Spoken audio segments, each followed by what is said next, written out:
आज मैं बना रही हूँ चाइनीज़ राइस, वो भी बचे हुए बॉइल्ड राइस और बची हुई चिकन के साथ। तो मैंने सोचा कि इसको इस तरह इस्तेमाल कर लिया जाए। तो आए रेसिपी की तरफ।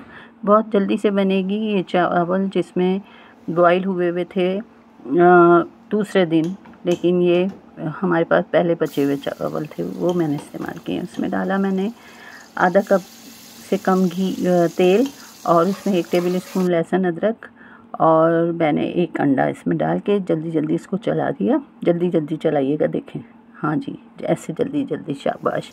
फिर इसमें मैंने कॉर्न, शिमला मिर्च और हरी मिर्च डाल दी। इसको भी मैंने 1 से 2 मिनट चला लिया, और इसमें 1 चम्मच भर के मैंने काली मिर्चें डाल दी। तो ये बहुत ही मज़े के बन गए थे चावल, क्योंकि देखें, इस तरह बची हुई चीज़ें भी तो काम में लाई जा सकती हैं। और ये मैंने डाला चिकन पाउडर, ये मैंने डाला है आधा टीस्पून के करीब। आप ज़्यादा डालना चाहें ज़्यादा डाल लेंगे। देखें, चिकन बचा हुआ था मेरे पास, मैंने इससे पेटीज़ बनाए थे, तो ये थोड़ा अमेज़ा बच गया था, तो मैंने कहा इसको इस तरह इस्तेमाल कर लिया जाए। तो क्या ख़्याल है, सही किया है ना मैंने? शाबाशी तो दे दें भाई।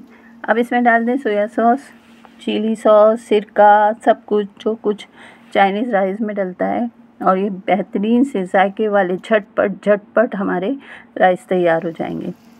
और भी अगर आप कुछ डालना चाहें बेशक डालिए, हम मना नहीं कर रहे हैं। बंद गोभी ले लीजिए, जितनी आपको चाहिए वो डालें, और जो बॉइल्ड राइस हैं वो डालें। और बस, ये बॉइल्ड राइस असल में जो थे ना, इनको एक दफ़ा मैंने दोबारा भी बॉईल कर लिया। वजह ये थी कि वो जुड़े जुड़े हो रहे थे, तो मैंने कहा ये इस तरह सही हो जाएंगे। और फिर जनाब सारे चावल इसमें हमने डाल दिए, क्योंकि हमें हल्का सा इनको गरम चाहिए थे ना चावल, इसलिए।